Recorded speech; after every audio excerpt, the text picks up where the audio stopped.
আপনারা জানেন যে ২রা জানুয়ারি চট্টগ্রাম আদালতে চিন্ময় কৃষ্ণ দাসের জামিন মামলার শুনানি রয়েছে, কিন্তু তার আগে হঠাৎই চিন্ময় কৃষ্ণ দাসের আইনজীবী রবীন্দ্র ঘোষ অসুস্থ হয়ে পড়েছেন বলে জানা যাচ্ছে। তাকে এসএসকেএমে নিয়ে আসা হচ্ছে বলে সূত্রের খবর। আরো বিস্তারিত ঝিলম করঞ্জাই আমাদের প্রতিনিধি বলতে পারবেন। ঝিলম, একদমই যেটা জানা যাচ্ছে যে রবীন্দ্র ঘোষ আচমকা অসুস্থ বোধ করেন এবং তার বিভিন্ন শারীরিক সমস্যা ছিল এর আগেও, এবং তার শারীরিক অবস্থার যে অবনতি আচমকা হওয়াতে তাকে এসএসকেএম হাসপাতালে নিয়ে আসা হচ্ছে।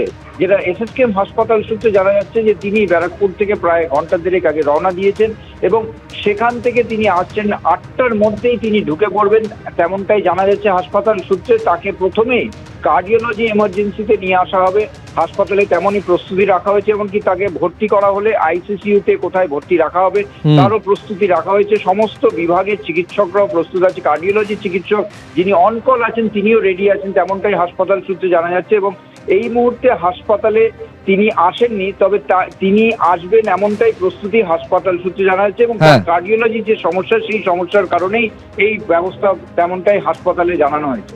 ধন্যবাদ ঝিলম। শুধুমাত্র হিন্দু বিদ্বেষ নয়, ভারত বিদ্বেষ কিভাবে ক্রমশ প্রতিদিন বাড়ছে তার উদাহরণ এই ছবি, যেখানে মার্চ ফর ইউনিটি অর্থাৎ ছাত্রদের তরফ থেকে যে জমায়েতের ডাক দেওয়া হয়েছিল সেখানে ভারতের বিরুদ্ধে স্লোগান উঠল। দেখুন,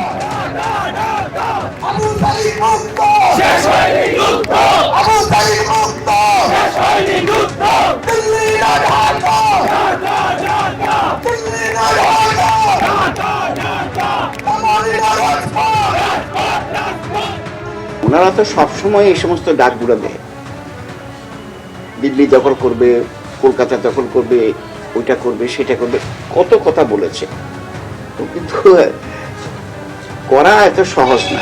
নতুন বাংলাদেশ যদি করার ডাক দেয়, কনস্টিটিউশন কোথায়? কনস্টিটিউশন এখন আছে, এখন তো অ্যাব্রোগেট হয়নি এই কনস্টিটিউশন। এই কনস্টিটিউশন থাকাকালীন সময়ে ওনারা তো কিছুই করতে পারেন না। আর নতুন গভর্নমেন্ট, এটা তো নতুন গভর্নমেন্ট না, আমি মনে করি it is not elected government, এটা একটা ইন্টারিম গভর্নমেন্ট। আর ইন্টারিম গভর্নমেন্ট এটা করতে পারে না as per law, there is no ল।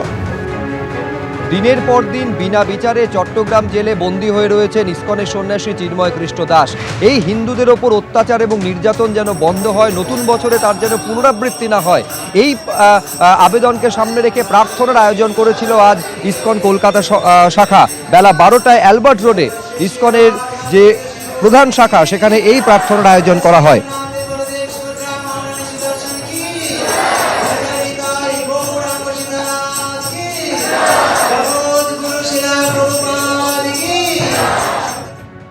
যে ওখানের যে সনাতনী জোট আছে বাংলাদেশে, ওরা জানিয়েছে কি চিন্ময় কৃষ্ণ বাবুর শরীর খারাপ, ওনাকে হসপিটালেও নিয়ে যাওয়া হয়।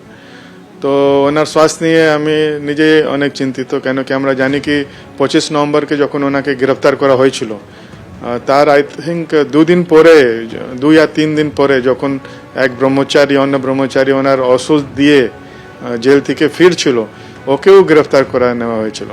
তো আমি যত জানি 3 থেকে 4 ব্রহ্মচারী জেলে ভেতরে আছে, ওনার যারা ওনাকে হেল্প করছিল, ওষুধ দিচ্ছিল।